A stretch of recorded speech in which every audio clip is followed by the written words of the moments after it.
Assalamualaikum warahmatullahi wabarakatuh. Waalaikumsalam warahmatullahi wabarakatuh. A'udzu billahi minasyaitonir rajim. Bismillahirrahmanirrahim.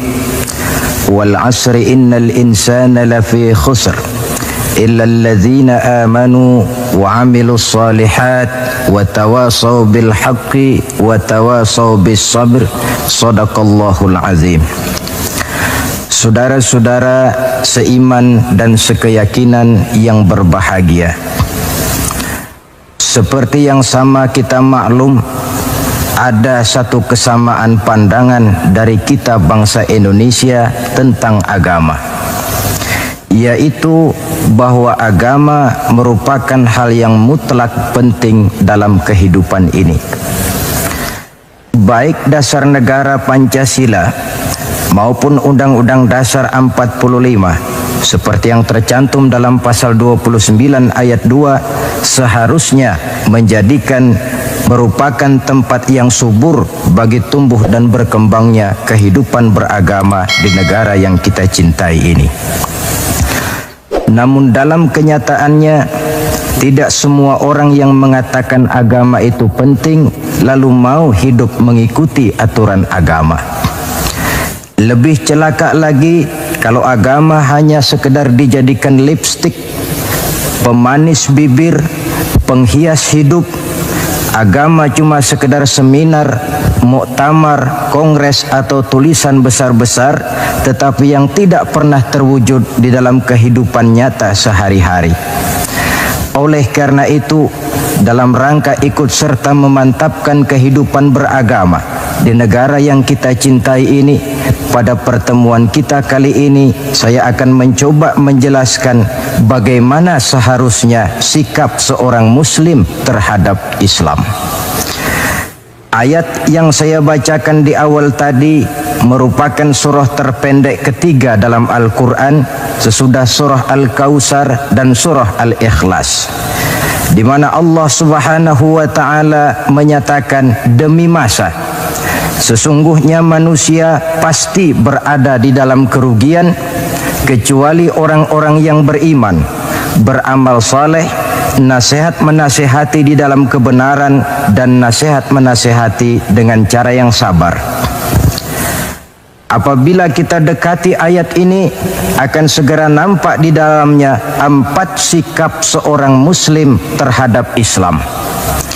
Sikap yang pertama, seorang muslim adalah seorang yang mengimani Islam, amanu, sebagai way of life, sebagai pandangan dalam kehidupan ini.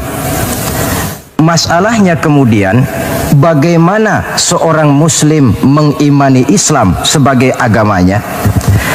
Pertama, seorang muslim harus yakin Islam sebagai agamanya adalah satu-satunya agama yang benar. Sikap ini kelihatannya fanatik, tetapi apalagi yang harus dikatakan selain dari bahwa fanatik dalam arti berpegang teguh kepada agama merupakan bagian daripada kehidupan beragama. Sebab hanya dengan fanatik dalam artian itu sajalah orang konsekuen terhadap agamanya sendiri. Dan saya kira merupakan satu sikap yang wajar bahwa setiap penganut suatu agama hanya menganggap dan berkeyakinan agamanya sajalah yang benar. Oleh karena itu, kita bukan tidak setuju dengan ungkapan semua agama benar, bukan tidak setuju dengan ungkapan semua agama baik. Bagi kita, kalimat itu belum merupakan kalimat yang sempurna. Semua agama benar bagi penganutnya masing-masing. Semua agama baik bagi penganutnya masing-masing. Kalau seorang muslim sudah berkeyakinan bahwa semua agama baik, maka bukan saja tidak diajarkan, tetapi malah bertentangan dengan tuntunan Al-Quranul Karim. Kita lihat misalnya dalam surah Ali Imran ayat 19. Allah menyatakan, Inna dina indallahil Islam. agama yang diridhoi Allah itu hanya agama Islam.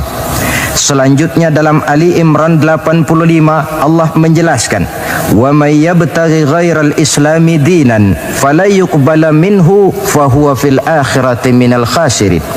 Orang yang mencari agama selain daripada Islam, maka agamanya tidak akan diterima dan di akhirat nanti dia akan termasuk ke dalam golongan orang-orang yang merugi.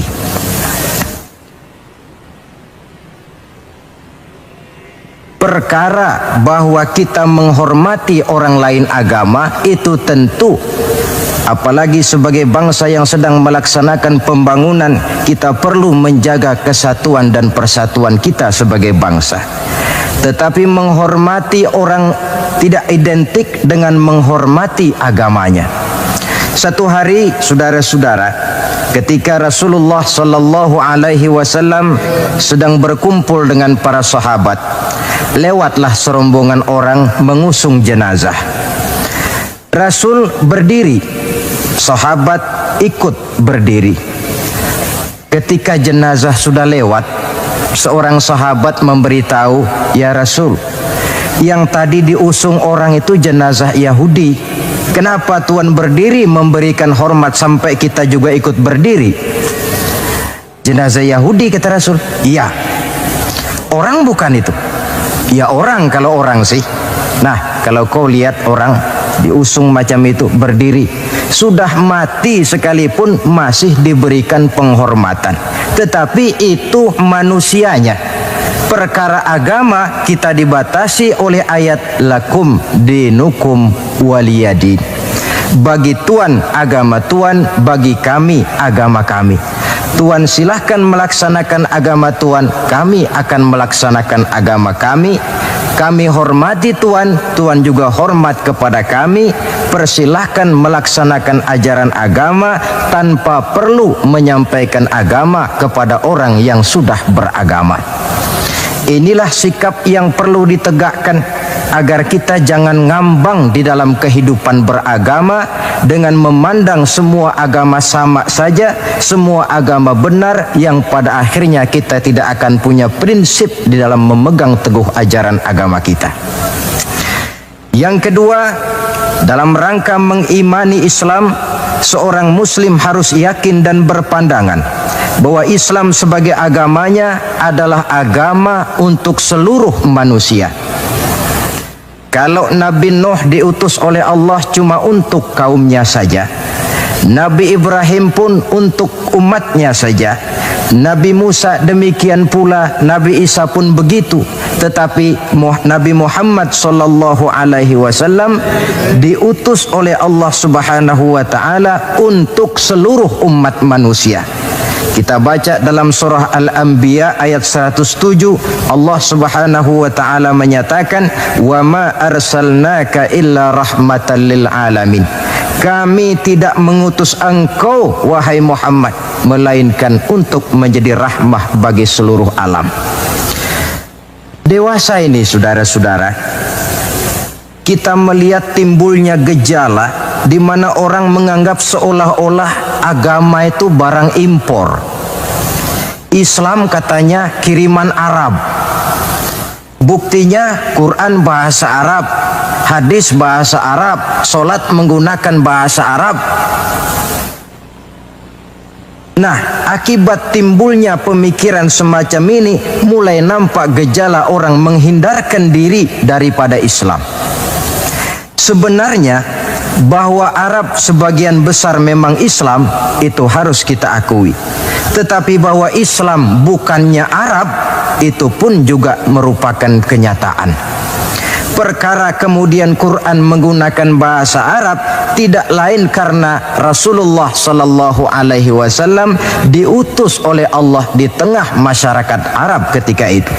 Tapi ini tidak berarti bahwa Quran cuma untuk orang Arab saja. Bisa kita lihat dari bukti-bukti yang ada dalam Quran itu sendiri.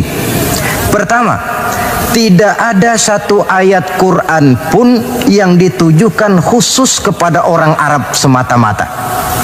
Misalnya, ya ayyuhal arabiyyun, hai orang-orang Arab, tidak ada. Yang banyak kita temukan itu Ya ayyuhan nas, wahai manusia. Digunakan kata yang bersifat umum. Manusia yang mana? Yang mana saja asal merasa manusia. Kalau tidak merasa manusia, tentu tidak perlu terpanggil dengan ayat ini. Lalu solat menggunakan bahasa Arab. Tentu Islam telah mengikat kita dengan akidah.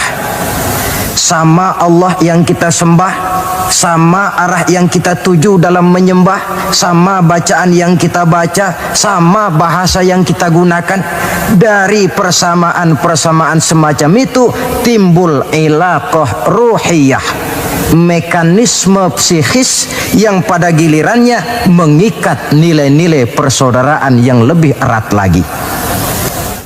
Cobalah kalau misalnya sholat saja dibiarkan tiap orang menggunakan bahasanya sendiri-sendiri, itu di samping akan menimbulkan berbagai kesulitan, kontak batin tidak akan cepat terwujud. Taruhlah misalnya yang jadi imam menggunakan bahasa Indonesia. Dia takbir dalam bahasa Indonesia, bukan dengan Allahu Akbar. Barangkali dia akan baca Tuhan yang Maha Besar. Datang lagi yang jadi makmum dari Padang, lain lagi gaya bahasanya, bukan Allahu Akbar, dia akan baca Allah nan gadang. Datang pula kemudian saudara kita dari Jawa Barat, takbir lagi dia dengan bahasanya Gusti Allah anu ageng. Lalu paling akhir barangkali datang anak Betawi, jadi makmum dia takbir lagi pakai bahasa Betawi, Tuhan yang gede banget. Kalau cara sholat saja sudah semacam ini, mekanisme psikis itu kan tidak akan cepat terwujud. Jadi bahwa Arab memang Islam, tapi Islam bukannya Arab. Sama dengan logika bahwa monyet itu adalah binatang, tetapi binatang bukan monyet. Monyet cuma salah satu jenis dari sekian ratus jenis binatang yang ada di alam ini. Sebab itu mengikuti Islam tidak berarti mengikuti Arab, tetapi mengikuti kebenaran yang diturunkan oleh Allah Subhanahu wa ta'ala. Maka seorang muslim harus yakin Islam adalah agama untuk seluruh manusia. Yang ketiga, dalam rangkaian mengimani Islam, seorang muslim harus yakin dan berpandangan Islam sebagai agamanya adalah agama terakhir yang dibawa oleh Rasul terakhir. Tidak ada Rasul sesudah beliau dan tidak ada agama lagi sesudah Islam. Dalam surah Al-Ahzab ayat 40 kita temukan penjelasan dari Allah Subhanahu wa ta'ala, "Maka Muhammadun aba ahadim min rijalikum walakin Rasulullah wa khataman nabiyyin." Muhammad itu bukan bapak dari salah seorang kamu. Ia adalah utusan Allah dan penutup para nabi. Sebagai konsekuensi daripada ini ialah bahwa jikalau di zaman sekarang ini ada orang mengaku menjadi nabi, ada orang mengaku menjadi rasul, biar serbannya besar, biar jubahnya hebat, biar jenggotnya nyengser sampai ke bawah, biar bahasa Arabnya fasih, mengaku dia menjadi rasul, kita wajib untuk tidak percaya. Sekali lagi, kita wajib untuk tidak percaya. Ini sebagai konsekuensi bahwa kita yakin Islam agama terakhir. Yang keempat, dalam rangka mengimani Islam, seorang muslim harus yakin Islam sebagai agamanya adalah batas kemungkinan. Apakah seseorang bisa mendapat ampunan Allah atau tidak? Dengan kata lain, Islam adalah batas antara sorga dan neraka. Ada orang yang tidak terlalu simpati kalau kita memvonis masalah agama dengan sorga dan neraka. Tetapi sebenarnya memang itulah hakikat daripada kehidupan beragama. Itulah terminal akhir. agama itu masalah halal dan haram, masalah benar dan salah, masalah hak dan batil, dan pada penghujungnya masalah surga dan neraka. Dalam Islam artinya dalam tauhid. Dalam tauhid artinya dalam daerah kemungkinan memperoleh ampunan. Di luar Islam, di luar tauhid. Di luar tauhid, syirik. Sedangkan syirik merupakan dosa yang tidak berampun. Kita baca dalam surah An-Nisa ayat 48 yang diperkuat pada surah yang sama ayat 116. Allah menjelaskan, innallaha la yaghfiru ayyushraka bihi syai'a wa yaghfiru ma duna dzalika liman yasha. Allah tidak akan memberikan ampun kepada orang yang menyekutukannya dengan sesuatu, tapi Allah akan mengampunkan dosa yang selain itu bagi orang yang dikehendakinya. Jadi yang namanya dosa, sepanjang tidak syirik, sepanjang orang tidak menyekutukan Allah, bagaimanapun besarnya dosa, masih dalam batas-batas kemungkinan memperoleh ampunan Allah. Kalau sudah di luar tauhid, jatuh kepada syirik, sudah di luar jangkauan kemungkinan untuk mendapatkan ampunan dari Allah Subhanahu wa ta'ala. Saudara-saudara seiman dan sekeyakinan,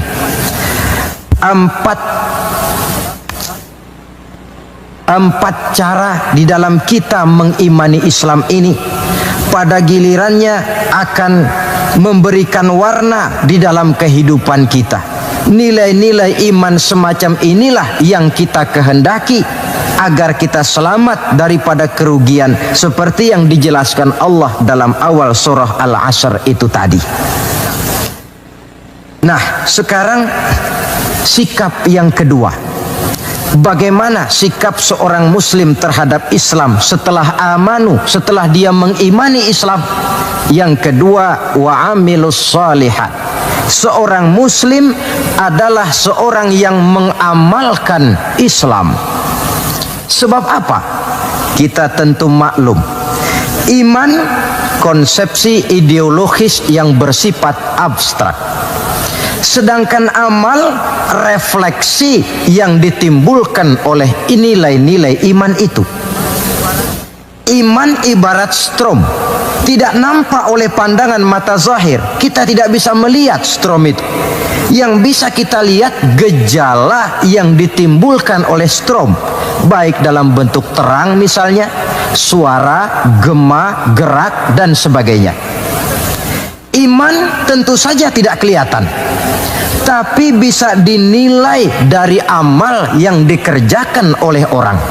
Artinya, kalau ada iman, tentu dia beramal. Iman mendorong manusia untuk beramal. Itulah sebabnya dalam banyak ayat-ayat Al-Quran, kata-kata amanu selalu berangkaian dengan wa amilus shalihat. Amanu wa amilus shalihat, sebagai pertanda bahwa iman dan amal merupakan hal yang tidak terpisahkan satu sama lain. Nah, untuk bisa hidup mengamalkan Islam, tentu harus didahului dengan mengilmui Islam.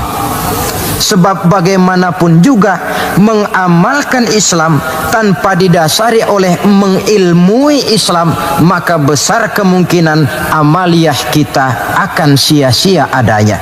Yang akan rugi tentu kita sendiri.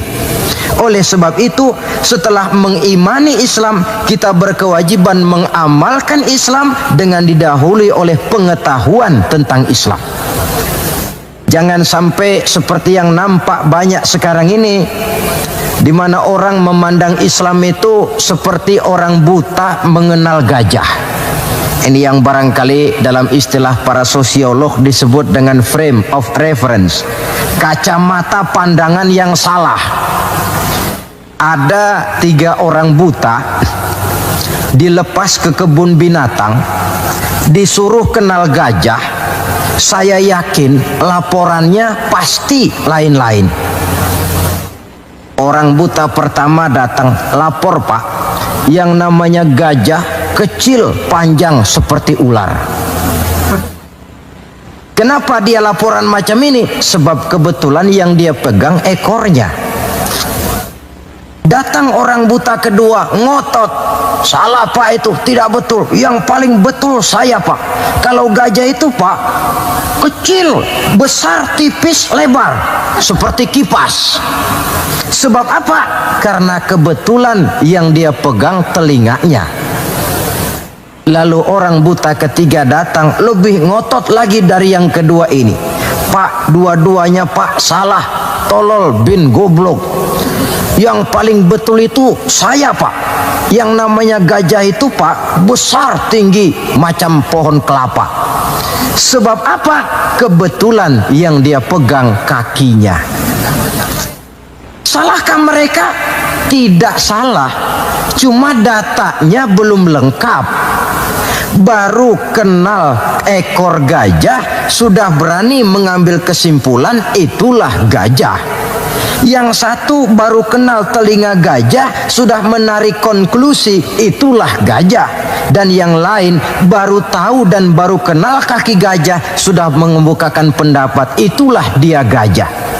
Buat orang yang sudah kenal betul gajah, tentu dia ditertawakan. Bagi orang yang belum kenal gajah, dia menyesatkan. Hal semacam ini bukan saja tidak mendidik, tetapi pada akhirnya akan membingungkan orang yang belum kenal kepada gajah. Dengan kata lain, di dalam mengilmui Islam, kita harus berupaya melihat dan memandang Islam itu secara totalitas, secara keseluruhan, memandang dan melihat Islam dari berbagai seginya.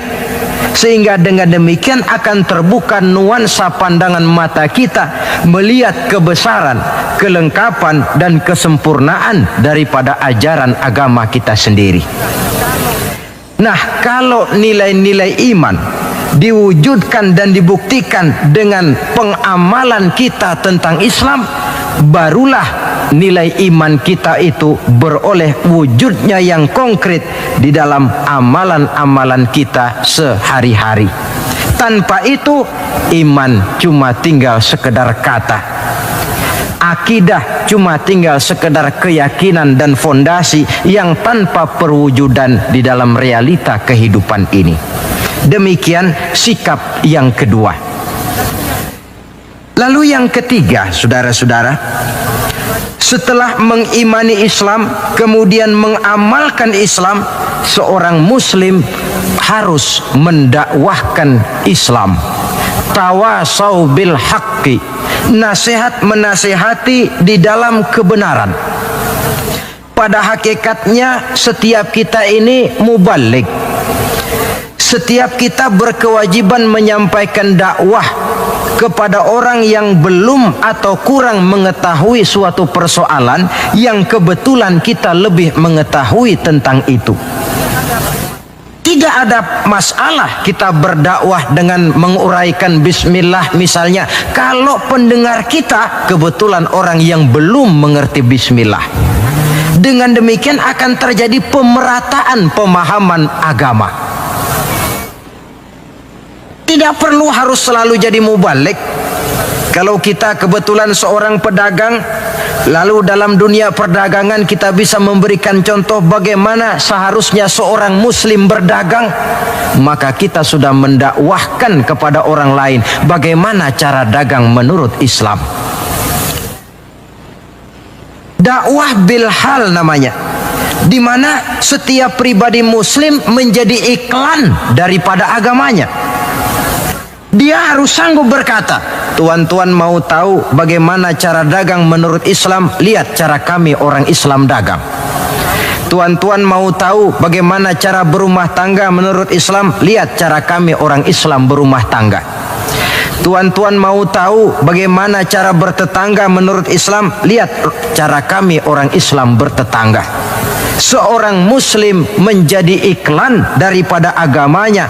Dakwah bil hal, dakwah dengan perbuatan langsung, memberikan contoh kepada masyarakat bagaimana tuntutan kehidupan beragama yang kita laksanakan dalam kehidupan sehari-hari. Saudara-saudara seiman dan sekeyakinan yang saya cintai, itu sebabnya Allah Subhanahu wa taala menjelaskan dalam surah An-Nahl ayat 125, Ud'u ila sabili rabbika bil hikmah wal mau'izatil hasanah wajadilhum billati hiya ahsan inna rabbaka huwa a'lam biman dhalla an sabilih wa huwa a'lamu bil muhtadin. Berdakwahlah kamu, ajak manusia ke jalan Allah. Bagaimana caranya? Pertama, bil hikmah, dengan cara bijaksana. Bagaimana cara yang bijaksana itu? Baik Al-Quran maupun As-Sunnah banyak menjelaskan pola-pola kebijaksanaan dalam pelaksanaan dakwah. Kita ambil satu trik saja. Satu hari datanglah seseorang menghadap kepada Rasulullah Sallallahu Alaihi Wasallam. Yang datang ini, kalau istilah sekarang, biang okem. Datang dia menghadap baginda Rasul. Sesampainya di sana, dia bilang, "Ya Rasul, bagaimana? Saya ini mau masuk Islam, boleh apa tidak?" Boleh. Lalu dia mengucap 2 kalimat syahadat. Setelah selesai mengucap 2 kalimat syahadat, dia berkata lagi, "Ya Rasul, saya sekarang sudah masuk Islam." Bagus. "Saya cinta Islam." Bagus.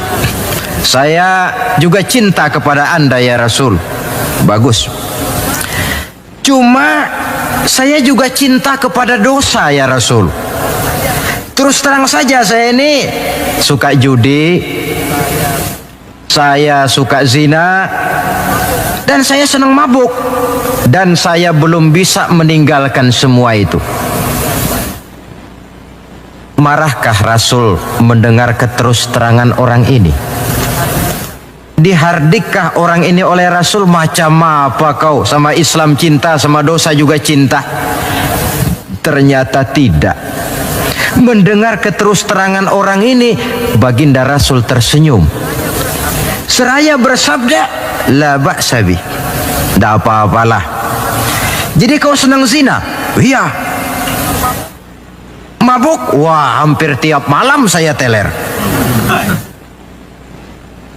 "Judi?" Itu lagi hobi saya." "Dan kau belum bisa tinggal semua itu?" "Belum ya Rasul." "Tidak apa-apalah. Cuma begini saja. Mau tidak kau janji dengan saya?" "Apa ya Rasul?" "Mulai sekarang kau akan meninggalkan dusta. Kau akan jadi manusia jujur, jangan bohong. Satu itu saja yang saya minta. Sanggup?" "Cuma itu ya Rasul." "Cuma itu?" Saya kira apa? Kalau cuma urusan gak bohong sih, gampang lah itu. Sanggup saya." "Sanggup?" "Sanggup." "Mari berjanji." Dijabat tangannya oleh Rasul, berjanji tidak akan bohong dia.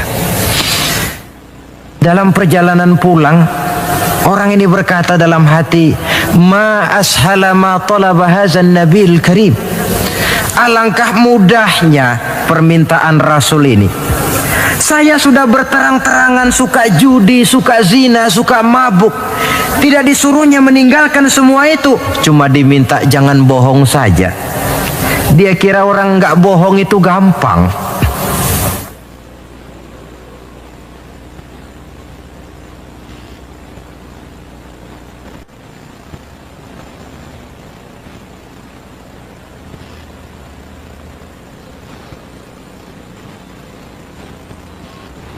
Padahal, saudara, Nabi Ibrahim itu satu hari pernah nangis.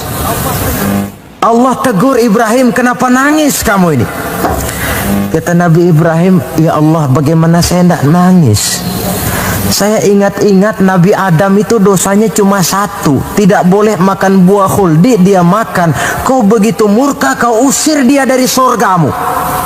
Saya ini ya Allah, seumur hidup saya pernah 3 kali bohong. Bagaimana saya mengharap surgamu? Itu yang bikin saya nangis.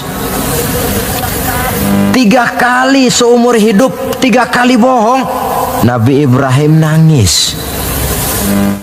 Kita ini 1 hari 17 kali bohong, nyengir aja, gak ada nangisnya.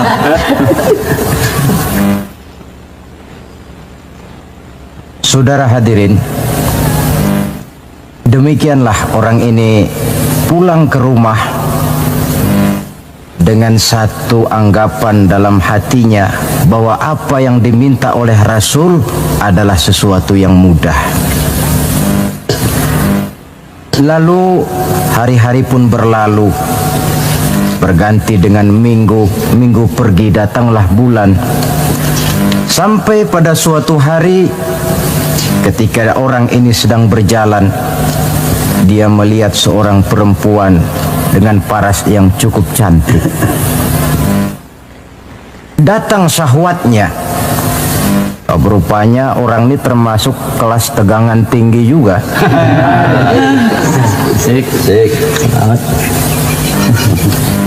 Dibawanya perempuan itu ke dalam rumah. Hampir terjadi perbuatan zina. Nyaris dia ingat janjinya.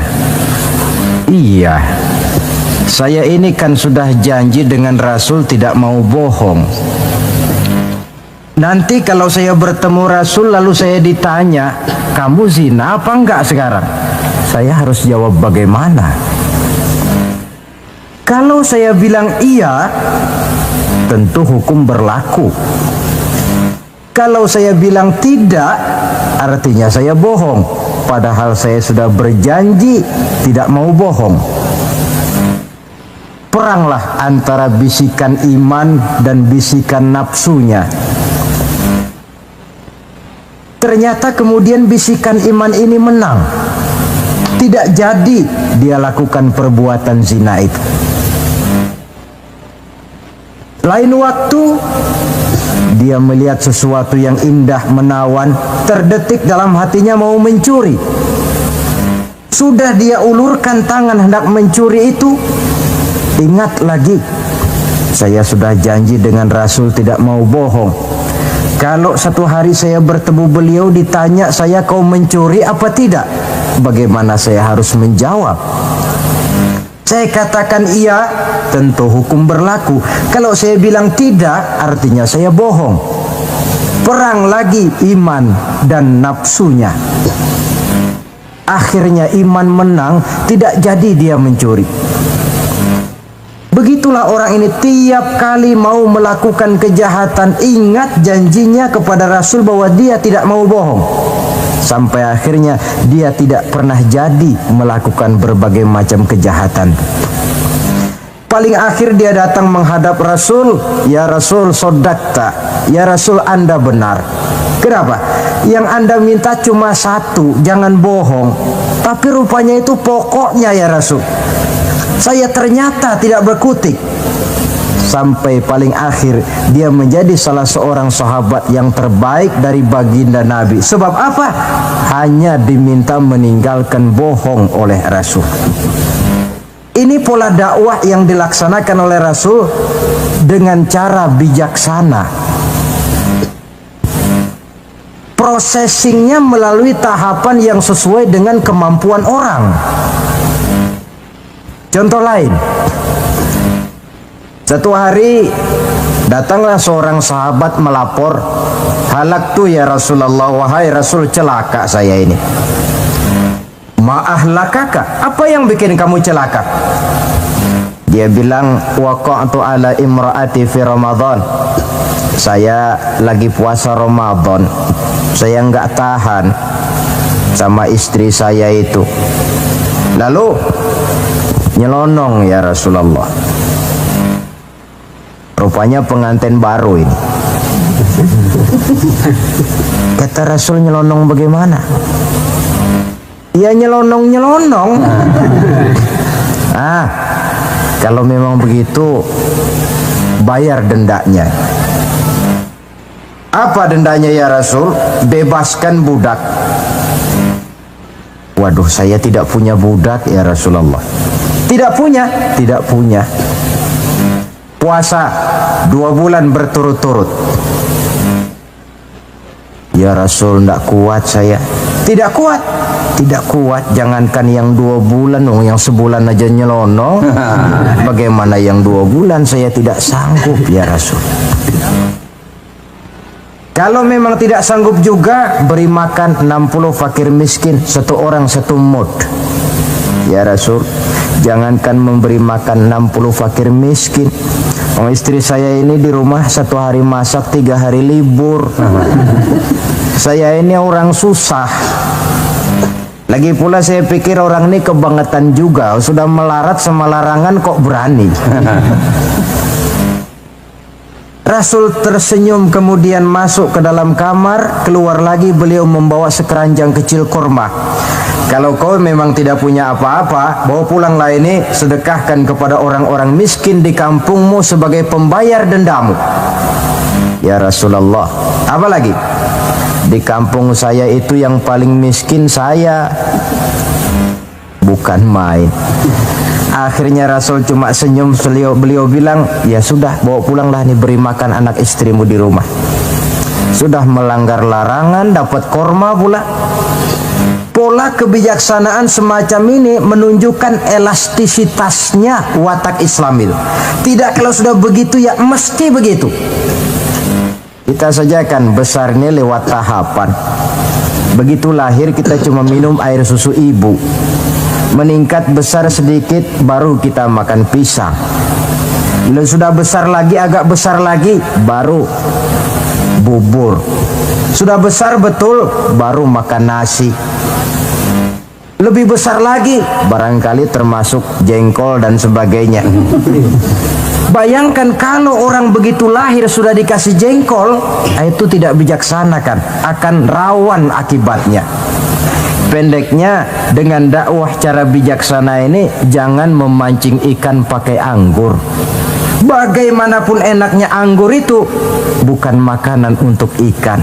Inilah makna tuntunan Nabi, khatibin nasa ala qadri uqulihim. Berbicaralah kepada manusia sesuai dengan daya terima mereka, sesuai dengan kemampuan yang mereka sanggup melaksanakannya. Begitulah pola dakwah pertama, bil hikmah. Yang kedua, wal mau'izatil hasanah, dengan contoh nasihat-nasihat yang baik. Dan yang ketiga, wajadilhum billati hiya ahsan. Kalau memang perlu berdebat, perlu berbantah, debatlah dengan cara yang terbaik. Bukan dengan sentimen, tapi dengan argumen. Bukan dengan tujuan untuk mencari kemenangan, tetapi untuk mencari kebenaran. Sehingga dengan demikian, saudara-saudara, seorang muslim harus tegak mendakwahkan Islam sesuai dengan bidang dan kemampuannya masing-masing. Ini sikap yang ketiga. Lalu sampai kepada sikap yang keempat, bagaimana seorang muslim sikapnya terhadap Islam. Yaitu yang keempat, watawasau bis sabr, bersabar dalam Islam.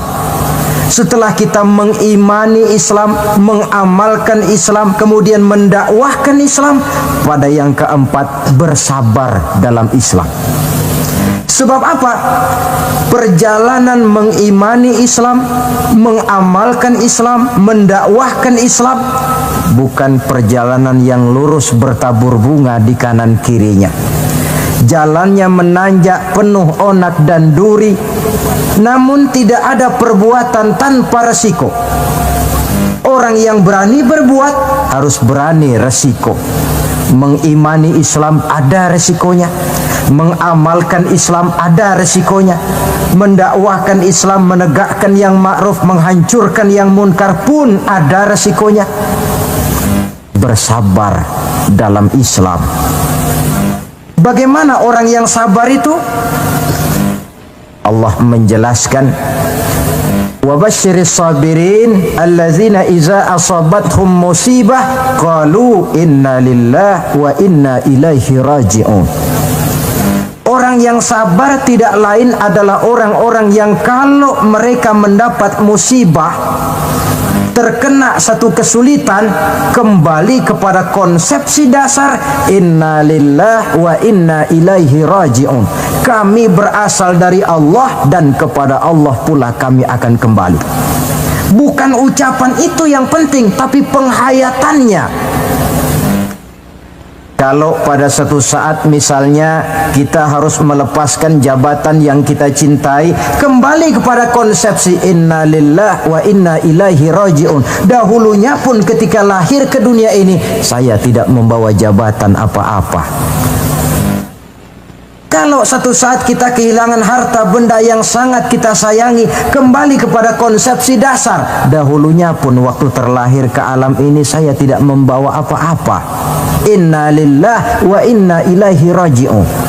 Di belakang itu lalu baik sangka bahwa musibah, kepahitan dan penderitaan hidup bagaimanapun pedihnya, di belakang itu tentu mengandung hikmah.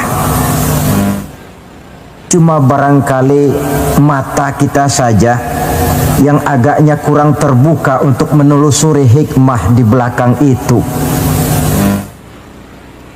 Lalu timbul semacam protes. Kenapa kesulitan yang datang menimpa saya? Padahal saya mengimani Islam, mengamalkan Islam, mendakwahkan Islam. Kenapa mesti kesulitan yang saya hadapi? Timbul protes dalam hati. Padahal hikmah di belakang itu tentu ada. Dan setiap muslim menghadapi bagaimanapun besarnya kesulitan, dia harus tetap husnuzon, baik sangka kepada Allah. Dengan satu keyakinan, di belakang setiap kesulitan mesti ada hikmahnya. Dahulu ada seorang petani, dia selesai bekerja di ladang, istirahatlah dia, tidur di bawah pohon beringin. Di sebelah pohon beringin ini ada pohon labu. Sambil tidur-tiduran dia berpikir, kalau saya lihat-lihat Tuhan ini tidak adil, katanya. Masa pohon beringin pohonnya besar, buahnya kecil. Lalu pohon labu pohonnya kecil, pohonnya kecil kok buahnya besar. Ah, Tuhan bukan arsitek ulung ini. Tidak adil ini. Mestinya supaya enak dilihat itu beringin yang pohonnya besar, buahnya besar sebesar buah labu. Lalu pohon labu yang pohonnya kecil, buahnya kecil-kecil sajalah sebesar buah beringin. Baru adil rasanya itu. Nah, apa yang terjadi? Rupanya Allah tidak membuktikan kebesarannya. Baru saja selesai dia berpikir Tuhan tidak adil, jatuh sebutir buah beringin tepat menimpa hidungnya. Dia terkejut. Astagfirullahalazim, katanya. Kalau begitu Allah itu benar-benar adil. Coba kalau buah beringin sebesar buah labu, lalu barusan jatuh menimpa hidung saya, rasanya sudah tidak karu-karuan potongan muka saya ini. Baru terbuka pandangan matanya, baru terlontar perkataan Allah Maha Adil setelah dia bertemu dengan pengalaman yang dia rasakan sendiri. Jadi di belakang segala kesulitan itu ada hikmahnya. Di belakang segala kepahitan hidup itu ada manisnya. Maka Allah membimbing kita bersabar dalam mengimani Islam, mengamalkan Islam, dan mendakwahkan Islam. Konsepsi kesabaran kembali kepada satu keyakinan, semuanya datang dari Allah, semuanya pun bakal kembali juga kepada Allah. Kita bisa hidup, berbuat banyak, menjadi ini dan itu, berusaha segala macam lantaran kita hidup. Kita hidup ini lantaran ada roh dalam jasad kita. Ruh ini pun sebenarnya kita bukan hak milik mutlak, cuma sekedar hak pakai saja. Kapan waktu diambil oleh si sang pemilik mutlak, tidak ada kekuasaan kita untuk mencegahnya. Yang paling vital macam itu pun tidak ada kemampuan kita mempertahankannya. Apalah lagi yang menempel dalam hidup seperti harta, jabatan, dan lain sebagainya. Roh saja kita sudah tidak mampu mempertahankannya.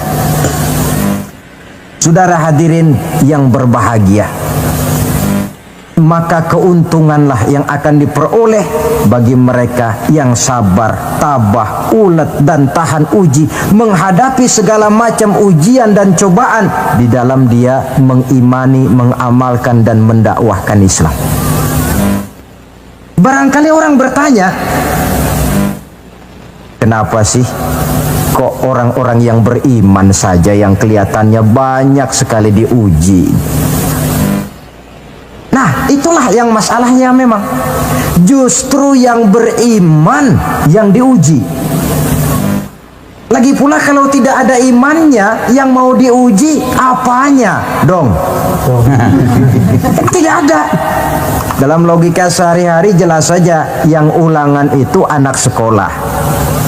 Kalau tidak sekolah, kira-kira ulangan apa tidak? Tidak. Kan tentu tidak. Mau naik kelas berapa, mau sekolah saja tidak. Justru yang beriman itu yang diuji, yang hidupnya mengimani Islam, mengamalkan Islam, mendakwahkan Islam. Makin tinggi kualitas iman, makin berat cobaan dan ujian itu. Sehingga Allah menjelaskan, ahasiban nasu ayyutraku ayyakulu amanna wa hum la yuftanun.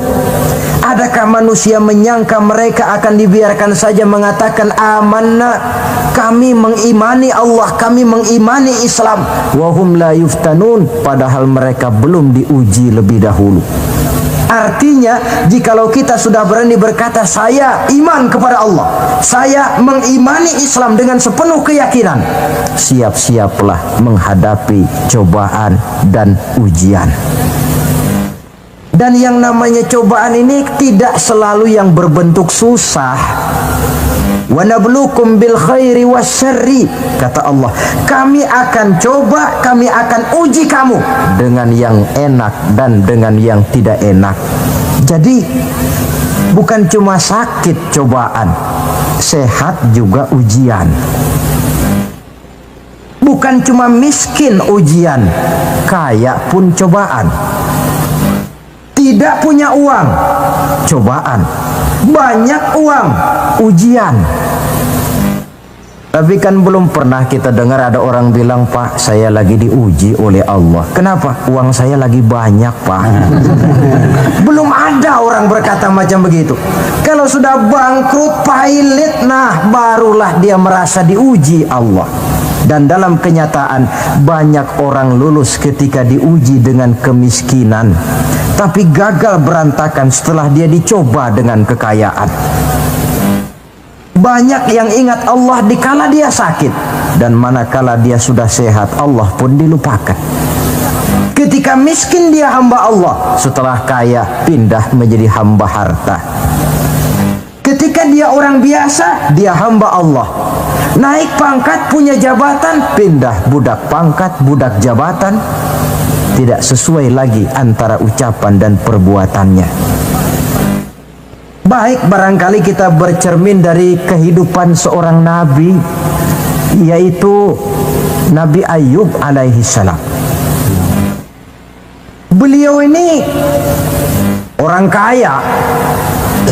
Iblis itu paling tidak senang kalau ada orang baik. Dia lapor, wahai Allah, hambamu yang namanya Ayub ini dia rajin ibadah cuma karena kaya saja kau berikan harta. Coba kalau dia bangkrut, jatuh miskin, rasanya dia berhenti ibadah. Ah, iblis, aku tahu Ayub itu hambaku yang ikhlas. Saya buktikan ya Allah, silakan. Turunlah iblis ke alam ini. Mula pertama yang dia rusak adalah harta benda Nabi Ayub. Sawah ladang dibikin rusak, binatang ternak binasa, sehingga dalam waktu relatif singkat jatuhlah Nabi Ayub dari orang paling kaya menjadi orang paling miskin. Kalau orang miskin jadi orang kaya, itu rasanya tidak terlalu, ya paling-paling lupa diri. Tapi kalau sudah dari kaya, tahu-tahu jatuh miskin, ini yang kalau kurang-kurang kuat kan bisa mengalami semacam mental breakdown, mengalami komplikasi. Waktu itu Nabi Ayub sedang ibadah di mihrab dalam masjid, datang iblis. Saudara Ayub, iya. Sedang ibadah ya? Iya. Menyembah Allah? Iya. Tahu nggak kau ini? Kenapa? Allah yang sedang kau sembah ini dia sudah bikin miskin kamu. Sawah ladangmu rusak, binatang ternakmu binasa, dan kau sekarang sudah jadi orang paling miskin. Buat apa menyembah Tuhan macam itu yang sudah bikin miskin kamu? Inilah iblis ini, kepada Nabi Ayub bicaranya lain, kepada Allah bicaranya lain. Kata Nabi Ayub, benar itu. Benar. Sawah ladang saya rusak. Iya. Binatang ternak saya binasa. Iya. Dan saya sekarang jadi orang paling miskin. Betul. Kata Nabi Ayub, beliau malah tidak mengucapkan innalillah. Yang beliau ucapkan apa? Alhamdulillah alladzi a'tani wa akhadha minni. Alhamdulillah, segala puji bagi Allah yang telah memberikan harta kepada saya dan sekarang Allah pula yang mengambilnya. Allah yang memberi, Allah yang mengambil. Tidak ada masalah bagi Allah. Iblis cuman ibadah jalan terus. Kembali beliau ibadah. Keki bukan main iblis ini. Inilah sebagian dari cerminan orang yang punya fondasi dan kesadaran kepada penghayatan tentang kalimat inna lillahi wa inna ilaihi raji'un. Kadang-kadang kita cuma sekedar ucapan tanpa penghayatan. Terkena musibah mulutnya sih tidak berhenti innalillah innalillah, tapi nangisnya juga tidak mau berhenti. Tidak diiringi dengan kesadaran dari Allah segalanya berasal dan kepada Allah segalanya pun juga akan kembali. Nah, kalau sadarlah kita bahwa tidak ada satu perbuatan tanpa resiko, dan resiko dalam mengimani, mengamalkan dan mendakwahkan Islam merupakan sesuatu yang indah. Yang kalau kita hadapi dan kita modali dengan sabar, tentu buahnya akan nikmat kita rasakan dalam perjalanan hidup ini. Tanpa kesabaran, maka boleh jadi usaha kita pun akan sia-sia. Bukankah Imam Ali karramallahu wajhah pernah mengatakan, haqqun bila nizamin yaghlibuhul batil binizamin. Kebenaran yang tanpa nizam, tanpa kesabaran, tanpa taktik dan strategi, dapat dengan mudah dihancurkan oleh kebatilan yang menggunakan taktik dan strategi. Tentu kita menginginkan nilai-nilai Islam ini tegak di masyarakat, tapi ini merupakan processing yang bukan seperti orang makan pisang. Hari ini dimakan, hari ini kenyang, dan hari ini juga kadang-kadang bisa keluar lagi. Perjuangan menegakkan nilai-nilai Islam ini satu proses yang panjang. Seperti juga telah dijelaskan oleh kehidupan perjuangan Nabi, para sahabat, dan selanjutnya. Tidak merupakan satu proses yang sekali jadi. Itu sebabnya ditutup surah Al-Asr ini dengan kalimat tawasau bis sabr.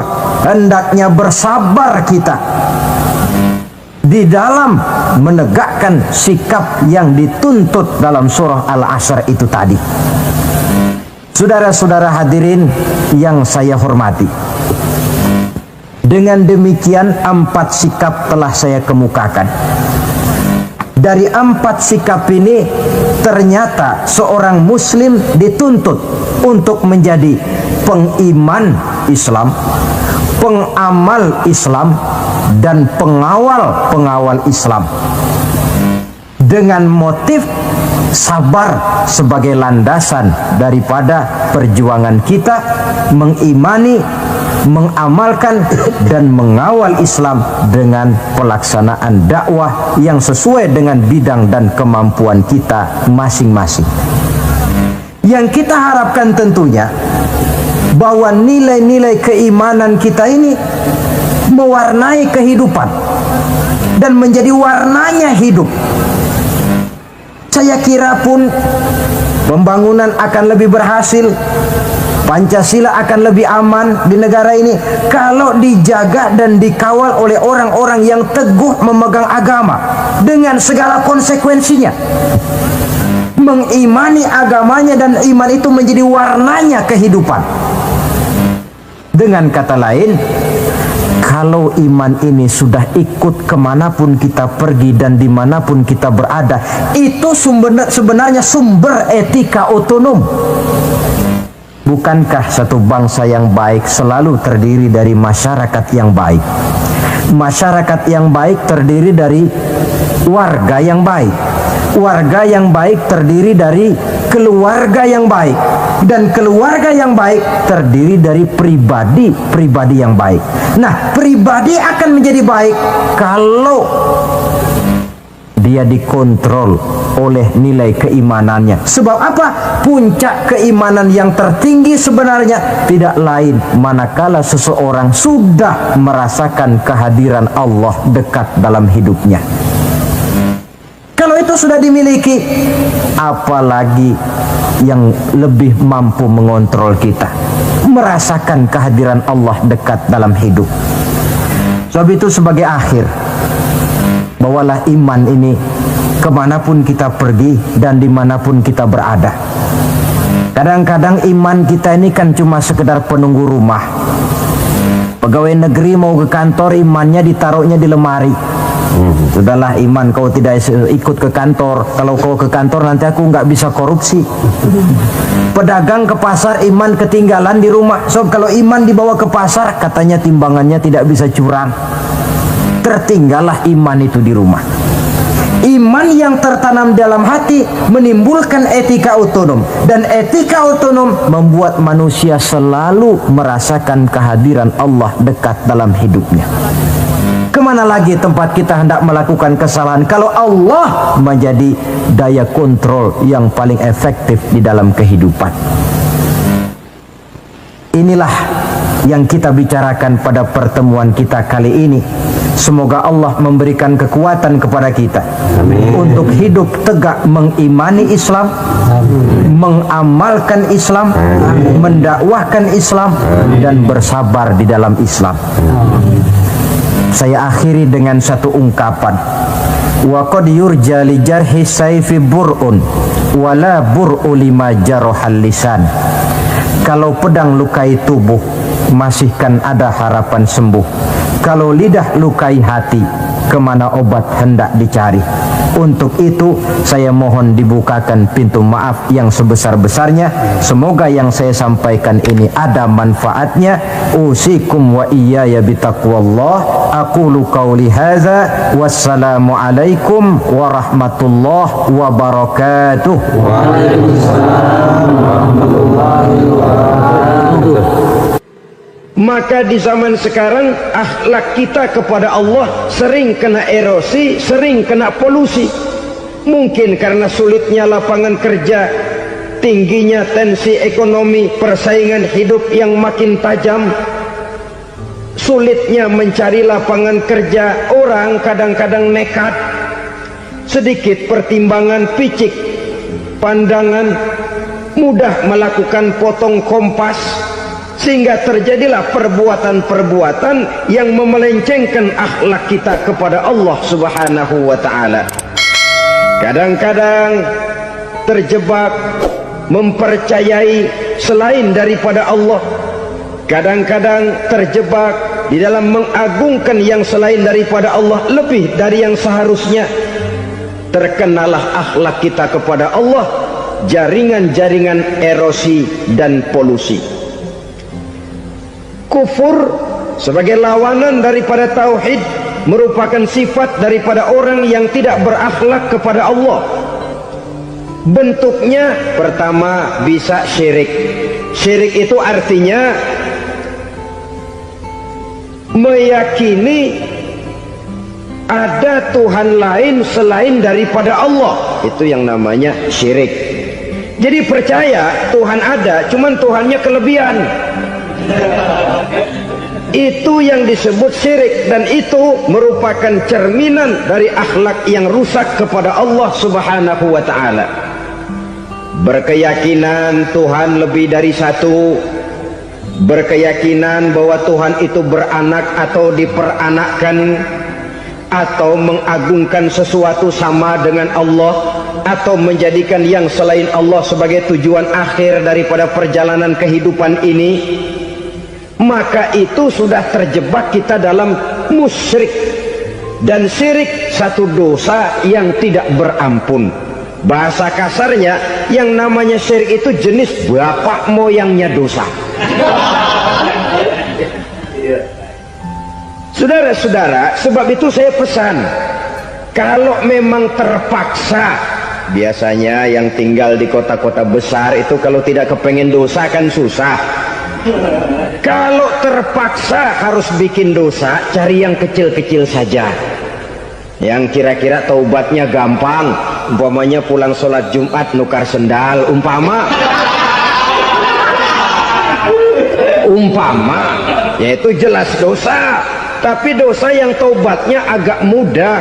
Jangan sampai terjebak ke dalam syirik, menyekutukan Allah. Kalau sudah menyekutukan Allah, Allah dimadu, murka benar Allah kepada kita.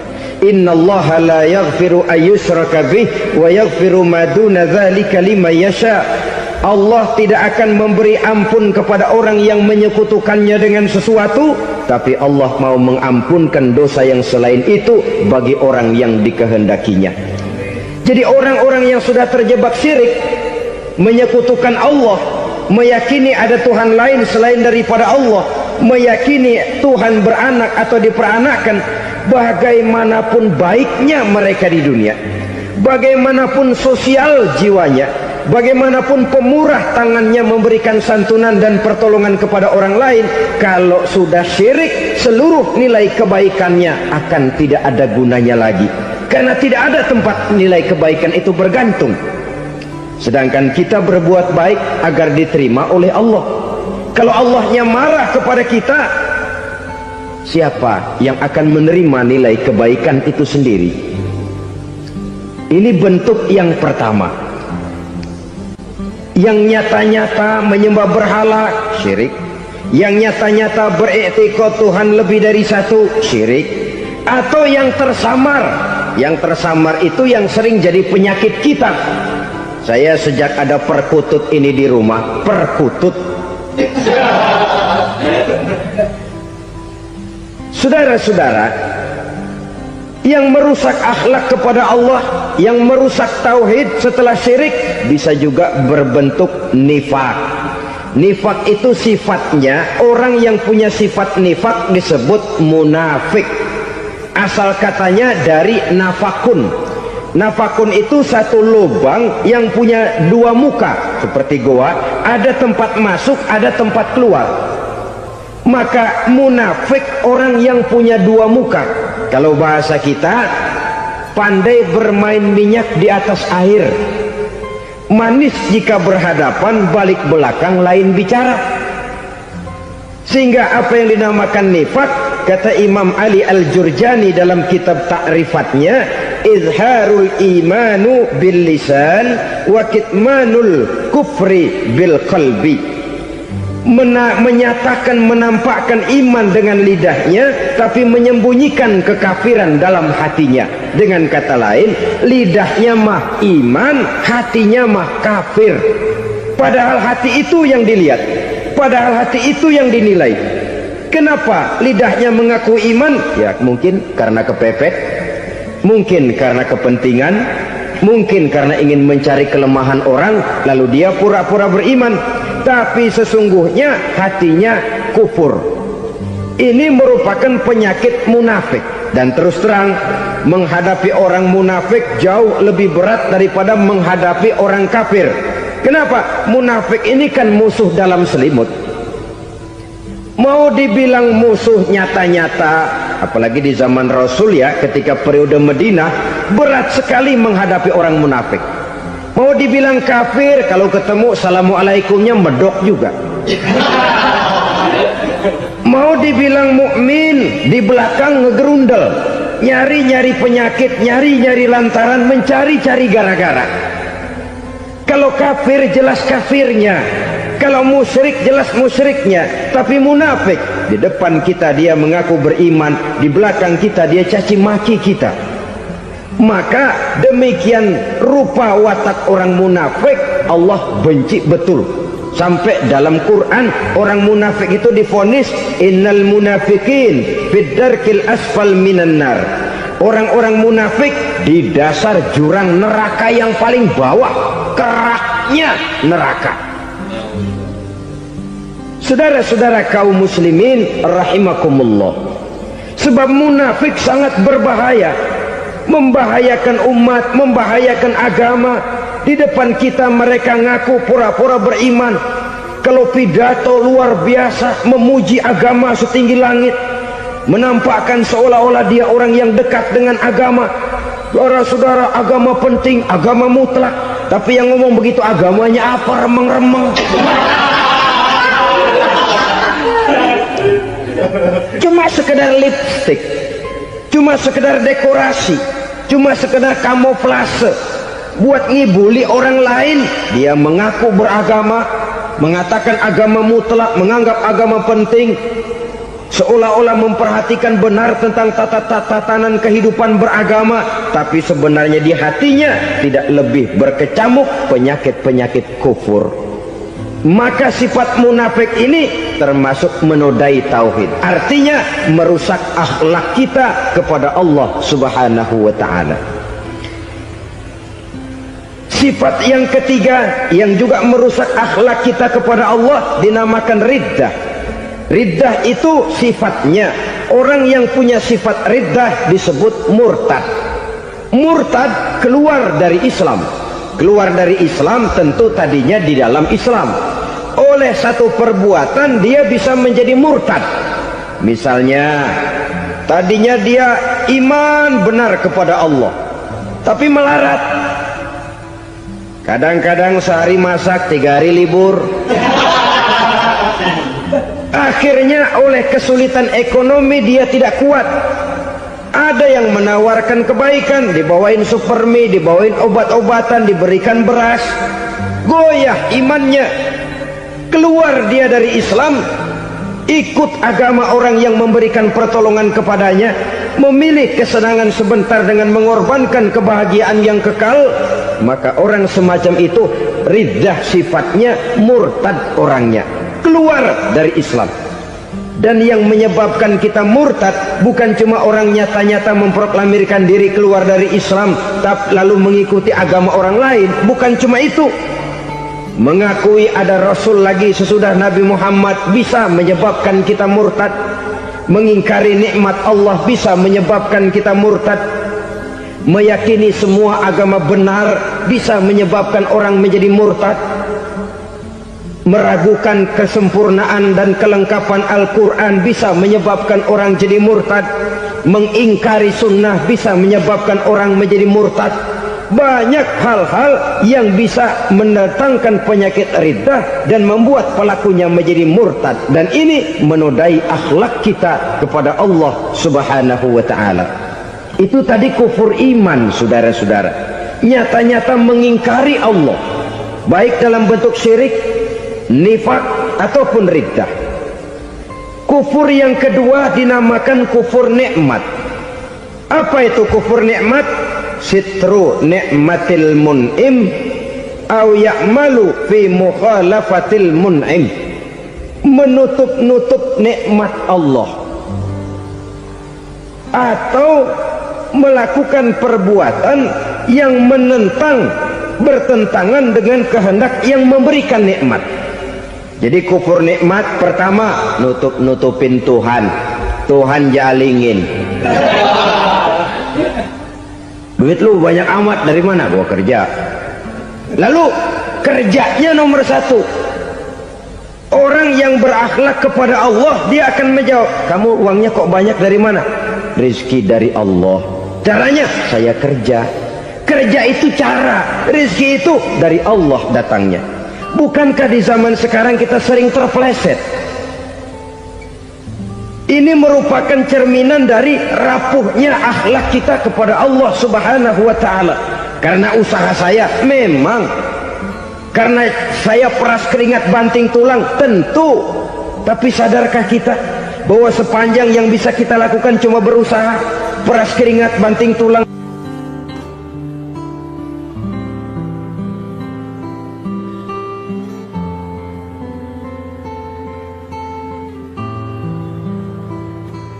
Soal rizki, soal jodoh, soal maut, kitakah yang mengatur? Kitakah yang menentukan? Subhanallah, manusia sungguh tidak berdaya menghadapi 3 hal paling pokok ini. Rezeki, kita cuma bekerja. Kitakah yang menentukan? Tidak.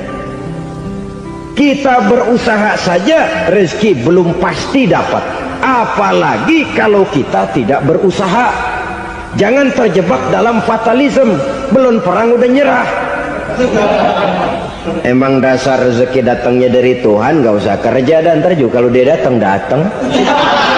Dari mana datangnya? Kerja saja belum tentu dapat rezeki, apalagi kalau tidak kerja. Yang jelas usaha perlu kepastian, itu urusan Allah. Ini akhlak kepada Allah Subhanahu wa ta'ala. Jodoh juga begitu. Kita berusaha, kita berupaya, Allah menghendaki lain jadinya. Maut juga begitu. Siapa sih yang pengen ngadepi maut? Siapa sih yang pengen mati? Siapa sih yang pengen ketemu malaikat Israel? Tidak seorang pun kalau ditanya, kecuali mereka yang putus asa ya. Kalau otaknya masih normal, mau mati mesti belakangan dulu dikit. Tapi yang satu itu saudara, kalau dia sudah datang, tenaga mana yang bisa menolak? Kalau dia sudah berkunjung, kekuatan mana yang bisa menghindar? Kalau dia sudah ingin bertemu, kemana kita bisa melarikan diri? Manusia sepanjang yang dia lakukan hanya berusaha, tapi kepastian, ketentuan dari Allah Subhanahu wa ta'ala. Orang yang kufur nikmat, nutupin Allah. Dia merasa rezekinya adalah mutlak peras keringatnya, seolah-olah Allah nggak punya peranan apa-apa di situ. Oh, ini kan saya bisa rumah begini karena saya kerja keras. Oh, ini mobil saya begini, saya kerja keras. Peras keringat banting tulang keras.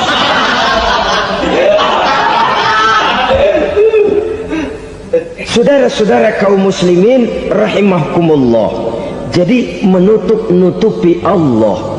Akibatnya nanti kalau dia berhasil, Allah ketutupan. Kalau dia gagal, orang lain dicaci maki, dicari kambing hitam. Yang kambing hitam kan mahal, karena orang sering cari-cari kambing hitam. Jarang orang mau jujur kalau bertemu kesulitan lalu mencari sebab pada dirinya sendiri. Yang paling enak ya nyalain orang. Lo begitu. Orang lain yang paling enak kita salahin. Au ya'malu fi mukhalafatil mun'im, atau dia melakukan sesuatu yang tidak sesuai dengan kehendak yang memberikannya nikmat. Diberikan kita tangan, mulut sih nggak berhenti, terima kasih Tuhan, alhamdulillah saya dikasih tangan. Cuma nih tangan enteng mat nabokin orang loh. Itu sudah mukhalafatul mun'im, bertentangan dengan kehendak yang memberikan nikmat. Diberikan harta, mulutnya mah basah, terima kasih Tuhan, alhamdulillah dikasih harta, tapi pelitnya minta ampun, kikir koret medit. Ini juga termasuk kufur nikmat, mempergunakan suatu nikmat bertentangan dengan kehendak daripada yang memberikan nikmat itu sendiri. Saudara-saudara kaum muslimin rahimakumullah, oleh karenanya kufur iman memang lebih bahaya daripada kufur nikmat. Tapi jangan lupa, kufur nikmat bisa menyeret orang kepada kufur iman. Nah, kalau Allah udah dialingin, Tuhan sudah dinomor duain, lama-lama kenapa dia tidak mendewakan dirinya sendiri, mendewakan pangkatnya, mendewa-dewakan otaknya, mendewa-dewakan kemampuannya? Pada awalnya dia memang cuma kufur nikmat, tapi lambat laun kalau ini tidak diobati, secara pasti orang akan mengarah kepada kufur iman. Bisa berbentuk syirik, bisa berbentuk nifak, bisa berbentuk riddah. Saudara-saudara, oleh karena itu menjaga akhlak kepada Allah mutlak penting. Sebab apa? Kita tidak berakhlak kepada manusia saja, kita dikucilkan dari pergaulan. Kalau kita tidak berakhlak kepada Allah, dikucilkan oleh Allah. Hadis qudsi menyatakan, man lam yashkur ala na'mai wa lam yasbir ala balai falyakhruj min tahtis samai falyatlub rabban siwaya. Kata Allah, siapa orang yang tidak mau bersyukur terhadap nikmat yang aku berikan kepadanya dan tidak mau sabar terhadap ujian yang aku berikan kepadanya, falyakhruj min tahtis samai, persilahkan saja keluar dari kolong langitku, waliyatlub rabban siwaya, tolong cari Tuhan lain selain daripada aku. Murka Allah, diusir, cuman gak kedengeran aja. Siapa yang tidak mau syukur terhadap nikmatku, siapa yang tidak mau sabar terhadap ujian yang aku berikan kepadanya, persilahkan keluar dari kolong langitku ini, cari Tuhan lain selain aku. Nah, langit Tuhan yang punya, Tuhan kita lawan, diusir dari kolong langit, mau pindah ke kolong mana?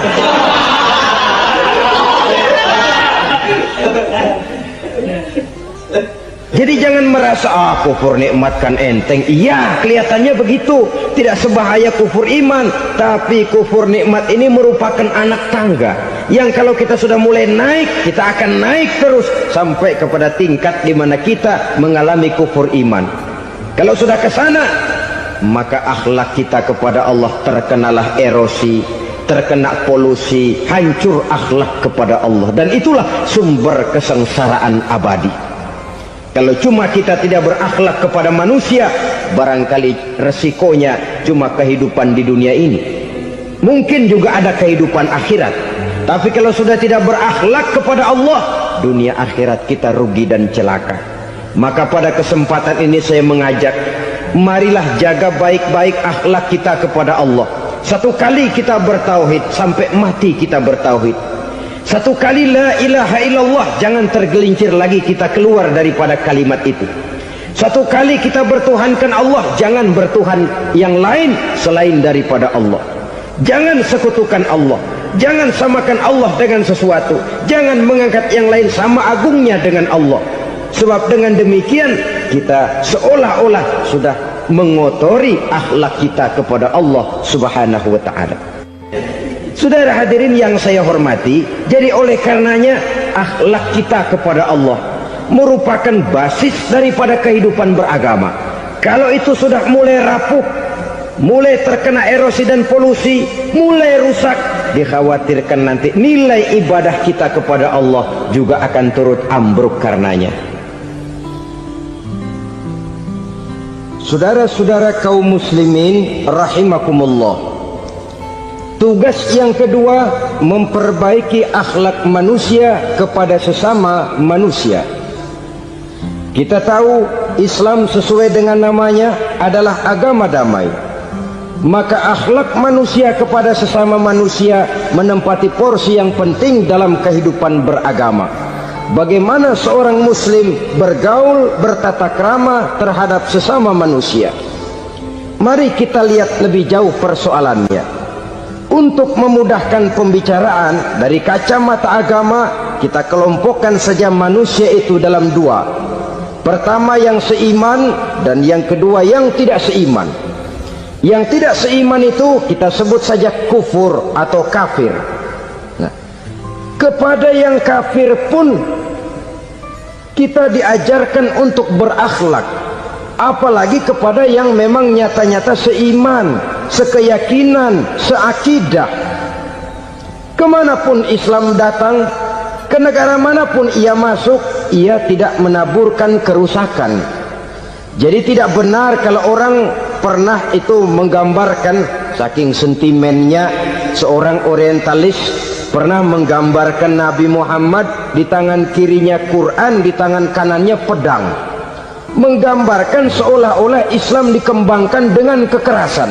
Sebenarnya tidak sama sekali.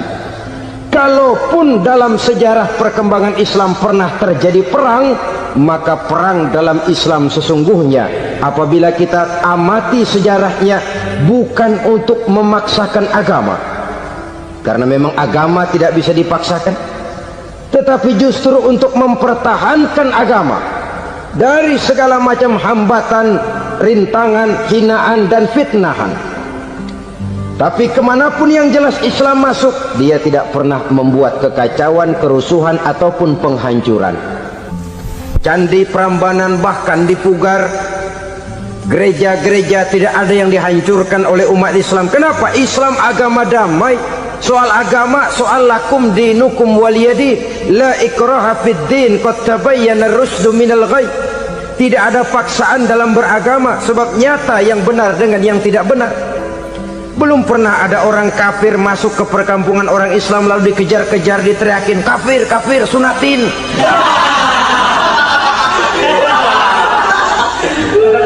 Belum pernah. Kenapa? Islam menghormati orang lain agama. Nah, yang kafir ini macam-macam, saudara. Ada kafir harbi. Nah, ini kafir kerok.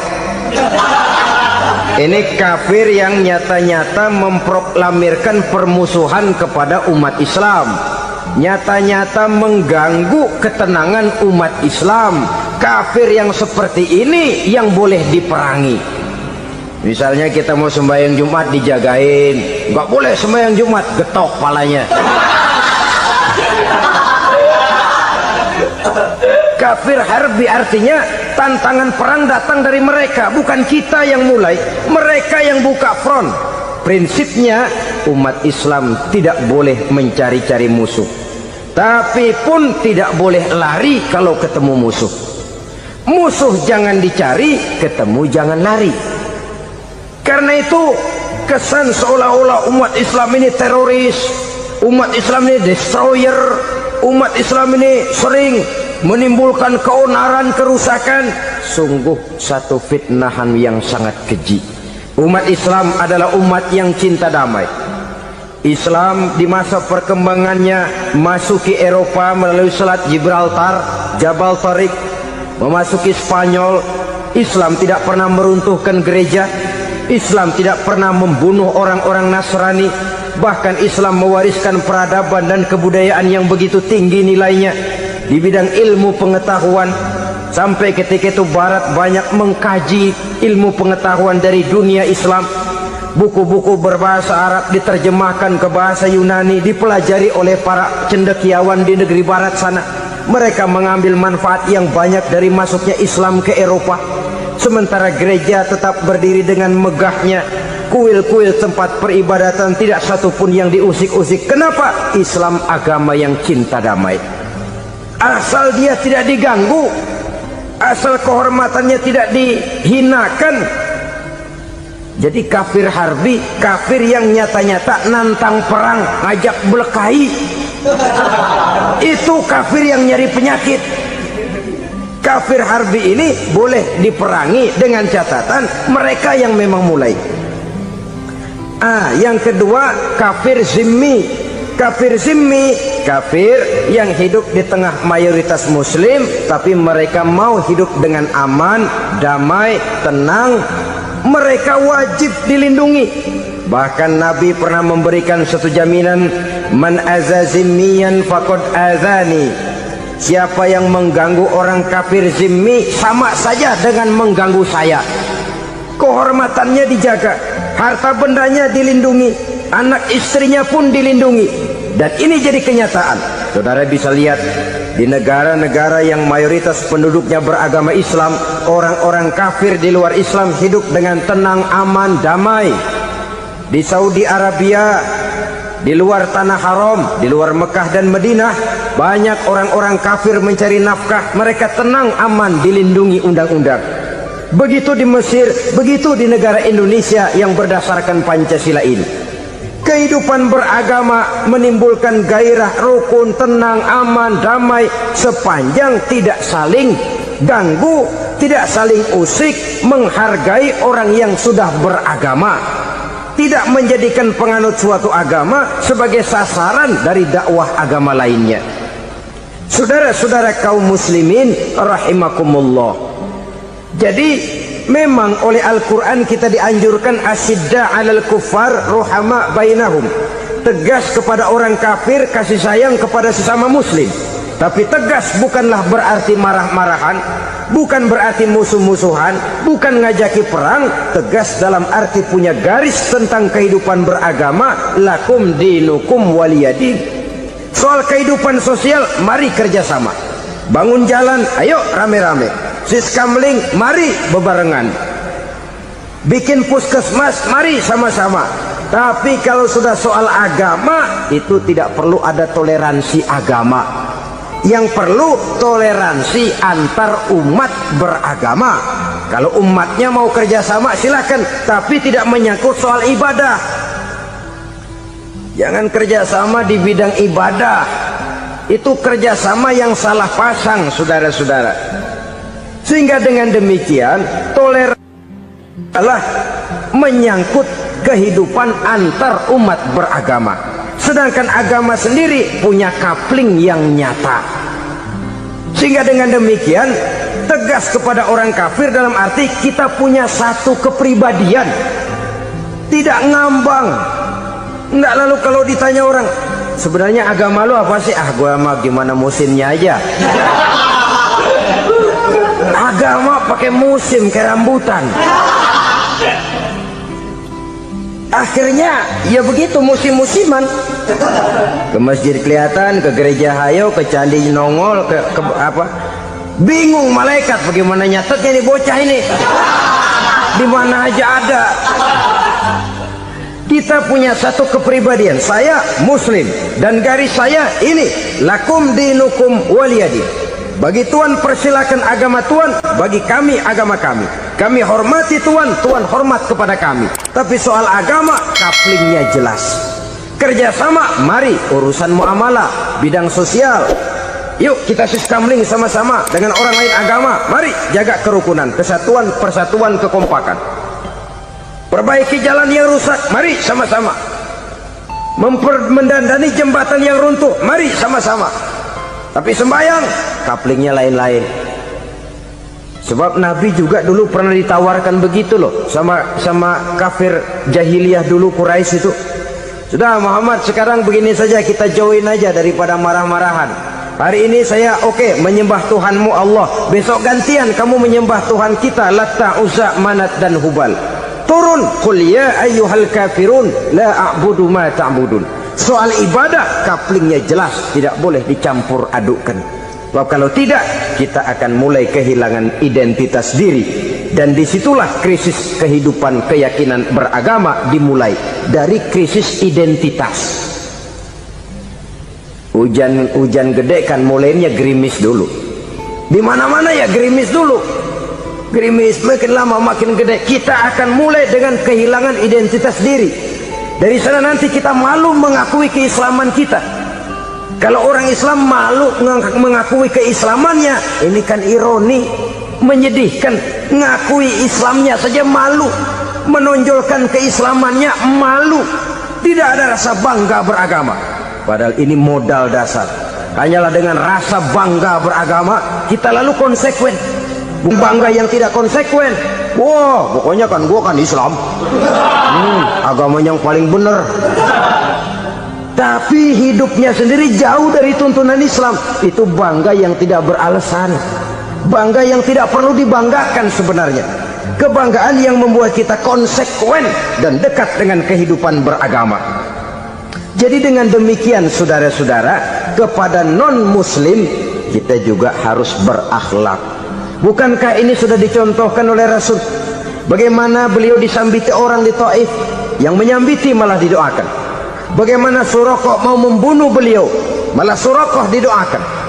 Bagaimana Abu Jahal dan Abu Lahab saking mangkalnya. Ini Abu Jahal pernah gali lubang di kamarnya sendiri, di depan tempat tidurnya. Setelah dia gali lubang, ditutupin pakai keraras korma. Lalu dia tarik selimut, belagak meriang. Dia pesan pesuruhnya, bilangin Muhammad encangnya meriang. Pamannya sakit, minta ditengokin. Nabi dengan segala husnuzonnya berangkat nengokin. Abu Jahal dari balik selimut ngintip. Itu dia Muhammad, itu dia tuh. Dia tuh masuk Dani, masuk. Mulai dia jalan, senang Abu Jahal. Terus dah. Begitu ke pelosok, masuk ke lubang, gua pendem terus lalu. Memang niatnya mau mencelakakan Nabi. Sudah tinggal beberapa langkah lagi Nabi akan berjalan ke arah lubang itu. Malaikat Jibril ngasih tahu, Muhammad, Abu Jahal pamanmu cuma pura-pura sakit. Di depan tempat tidur itu ada lubang sudah dia gali untuk menjerumuskan kamu. Sudah balik pulang. Balik badan Nabi. Sudah hampir mau melangkah, kakinya malah muter pulang. Abu Jahal yang ngelihat Nabi sudah hampir jatuh nggak jadi, balik pulang. Lupa kalau lagi sakit. Udah Muhammad buruan sini. Ke pintu dia kejar. Dia lupa sama lubang yang dia gali. Begitu dia kejar, dia yang ke pelosok masuk ke dalamnya. Sejak saat itu ada pepatah, man hafara hufratan waqa'a fiha. Siapa yang suka nggali lubang, dia sendiri bakal terpelosok ke dalamnya. Jatuh dia ke lubang yang dia gali. Padahal ya paling banter 2 atau 3 meter paling dalam. Dari dalam lubang itu dia teriak-teriak, Muhammad, tolongin, pamanmu kecebur.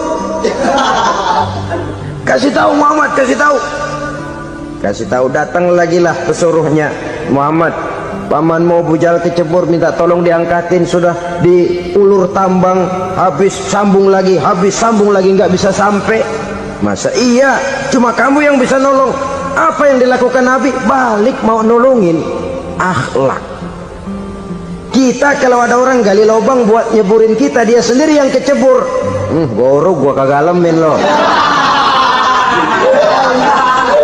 Mati sekalian dah. Nabi mah enggak, balik nolongin tuh Abu Jahal. Kenapa paman kecebur? Iya Muhammad, tolong, tambang udah diulur-ulur, sambung-sambung nggak sampai. Aduh kasihan paman, nih pegang tangan saya. Nabi cuma ulurin tangan, nyampe dipegang oleh Abu Jahal. Diangkat ke atas. Nyampe atas, apa kata Abu Jahal? Tambang bergulung-gulung nggak nyampe, kamu cuma pakai tangan doang kok bisa Muhammad, hebat banget sihirmu. Mukjizat dia bilang sihir, udah ditolongin nyelak lagi, kan yang enak kita injak palanya. Orang dulu bilang wah katanya nolongin anjing kejepit, udah selesai ditolongin malah yang nolong digigit. Saudara hadirin yang saya hormati, kepada orang-orang kafir kita harus berakhlak, menghormati mereka, tidak memaksakan satu keyakinan dalam batas-batas yang ditolerir oleh agama, yaitu pada masalah-masalah sosial dan muamalah. Itu kepada non-muslim, apalagi kepada sesama muslim. Baik akhlak kepada orang tua, akhlak kepada guru, akhlak kepada jiran atau tetangga, itu semua termasuk dalam akhlak kepada sesama manusia. Akhlak kita kepada orang tua, kadang-kadang kita orang timur ini ketularan orang barat. Engkongnya dianggap CS, salaman main kedet aja halokong, engkongnya berhalo di bengong. Saudara-saudara kaum muslimin rahimakumullah, akhlak yang tua kepada yang muda, akhlak yang muda kepada yang tua, kepada jiran dan tetangga, kepada sanak famili dan handai tolan, pendeknya kepada sesama muslim. Tetangga ada haknya, ada hak tetangga yang kalau kita berakhlak itu harus dipenuhi. Contoh kecil, kalau saya beli radio, itu saya dong boleh berpikir, ini radio saya beli pakai uang saya setel di rumah saya, sekeras-kerasnya ada apa sama orang lain? Radio gua, yang beli gua pakai duit gua, gue setel di rumah gue, ada urusan apa sama orang lain? Itu kalau menurut saya. Tapi tetangga sebelah saya kan bisa juga ngomong begitu.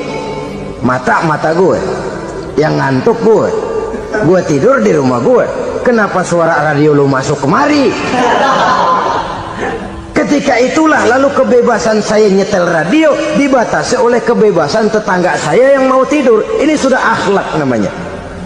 Umpamanya lagi ada Nabi ajarkan, iza tobakhta maraqatan fa'akthir ma'aha wa ta'ahad jiranaka. Kalau kamu masak sayur, banyakin kuahnya, bagiin tetangga kamu. Bukan bagiannya itu yang jadi soal, tapi akhlak kepada tetangga. Udah tahu tetangganya kelaparan, diseksa, goreng ikan asin, se-RW baunya ngayap, kembang kempis orang nungguin. Saudara hadirin ma'asyiral muslimin rahimakumullah. Jadi dengan demikian, kalau sudah kembali kepada orang-orang yang nilai imannya sama dengan kita, apapun organisasinya, apapun baju yang mereka pakai, kaos yang mereka pakai, jaket yang mereka pakai, kalau sudah seakidah, seiman, jaga akhlak kita. Pendapat boleh berbeda, kaos boleh tidak sama, jaket boleh beraneka warna, bendera boleh beragam-ragam, tapi ukhuwah Islamiyah ini utamakan. Adalah lebih baik mencari persamaan dalam kehidupan dan bukan memperbesar perbedaan. Hanyalah dengan mengembangkan nilai-nilai akhlak semacam ini, toleransi tidak hanya diperlukan kepada yang non-muslim, kepada sesama muslim pun toleransi. Artinya apa? Jangan memponis amalan orang lain.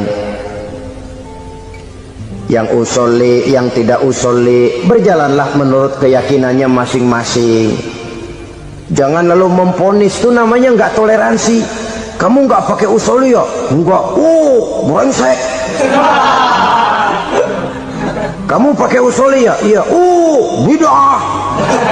Lah dua-duanya kagak yang bener. Kalau yang sembahyang kagak bener, bagaimana yang kagak sembahyang? Apa itu yang bener? Toleransi, setuju dengan perbedaan pendapat, jangan memponis amalan orang lain. Karena kita hanya beramal, hak menerima adalah Allah Subhanahu wa ta'ala. Jangan sebentar-bentar mencap bid'ah, dolalah, finnar, neraka. Kayaknya neraka kapling orang tuanya kali. Gampang bener masukin orang ke neraka. Kita kadang-kadang bisa toleransi dengan orang luar, tapi kepada sesama muslim toleransi tidak sanggup kita adakan. Mengklaim merasa kita yang benar, orang lain salah semua, itu tidak toleransi namanya.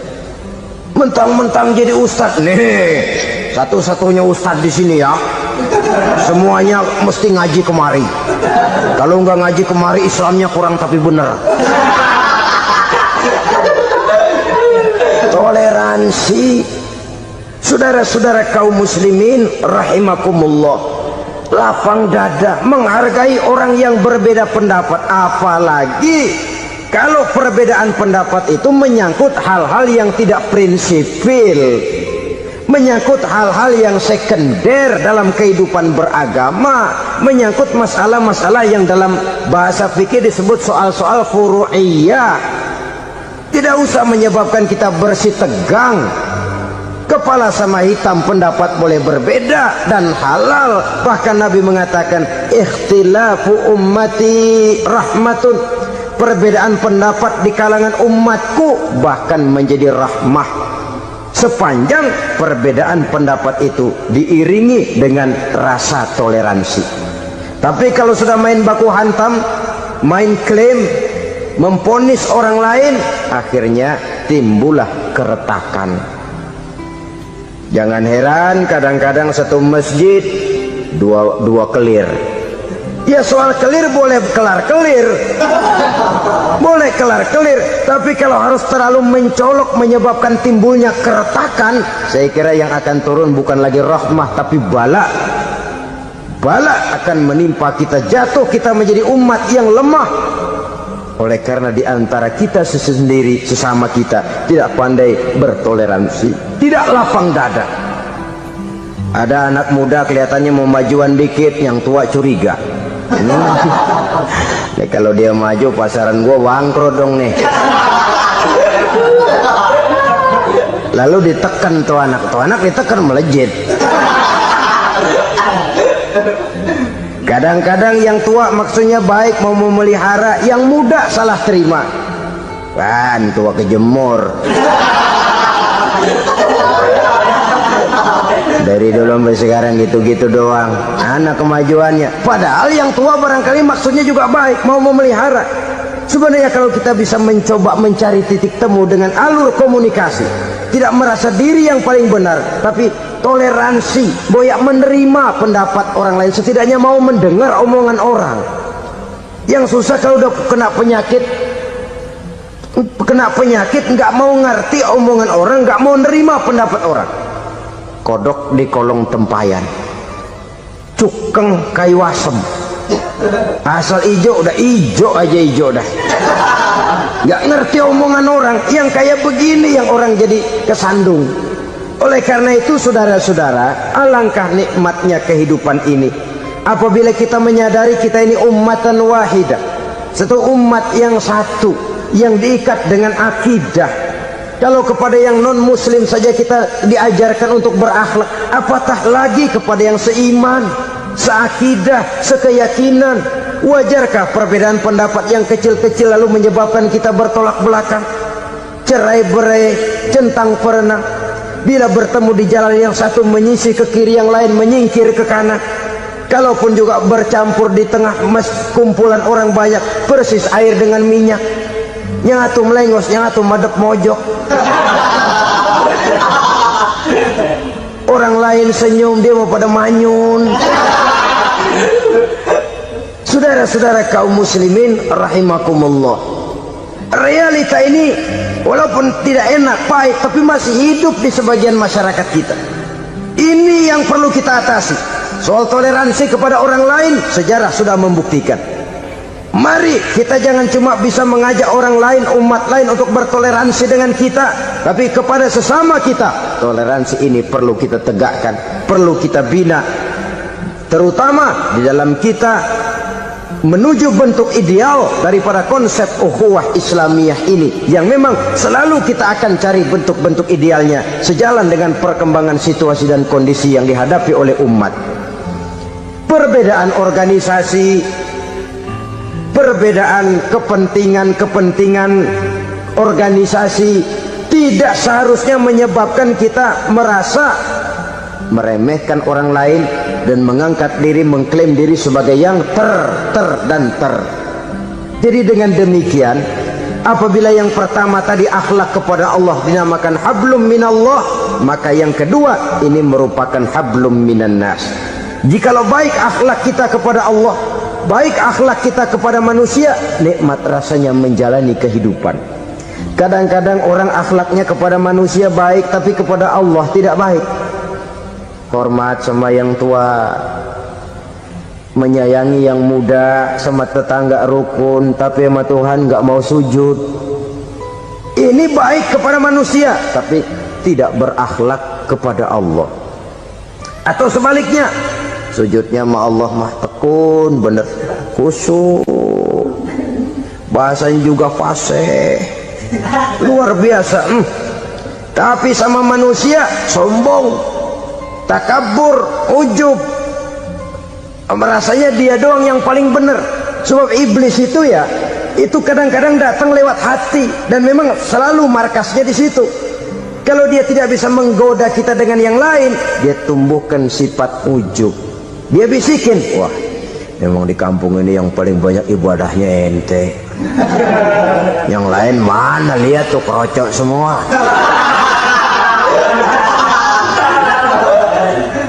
Lalu di hati orang itu tertanam sifat iya ya. Nah, tatkala iya ya, dia sudah terkena serangan iblis. Akhirnya apa? Orang lain diremehin.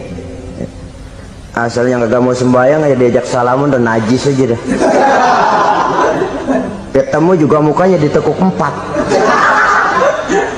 Akhirnya bukan ngajak, malah ngenyek, nyina. Lah orang dihina makin jauh, makin tidak tersentuh. Bukan cara itu yang diajarkan oleh Rasul. Bahwa orang tidak mau sholat, tugas kita mengajak. Soal dia tidak sholat, ya itu dosa dia kepada Allah. Saudara-saudara kaum muslimin, ujub disuntikkan oleh iblis ke dalam hati kita. Sujudnya kepada Allah benar, tapi akhlaknya kepada sesama manusia. Merasa paling benar sendirian, merasa orang lain salah semua. Pokoknya kalau di luar lingkungannya udah kagak bener aja udah bahaya. Saudara-saudara, ini juga penyakit yang disuntikkan oleh iblis. Sebab iblis itu tipu dayanya luar biasa, strateginya lihai. Makin tinggi kualitas iman, ya makin berat upaya iblis untuk menjerumuskan kita.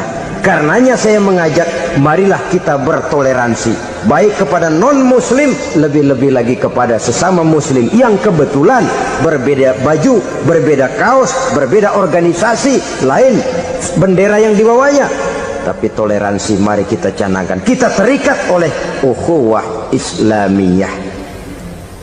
2. Yang ketiga, akhlak manusia kepada makhluk Allah lainnya di luar manusia.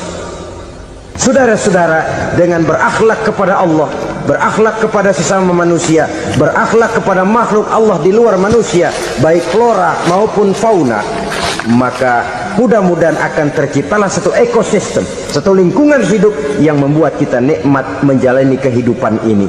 Inilah saja yang kita bicarakan pada pertemuan kali ini. Marilah kita membina nilai-nilai akhlak walaupun berat tantangannya. Sungguh lebih baik rakyat rendah yang berakhlak tinggi daripada pejabat tinggi yang berakhlak rendah. Karena nilai manusia pada akhirnya ditentukan oleh akhlaknya itu. Usikum wa nafsi bitaqwallah. Wassalamualaikum warahmatullahi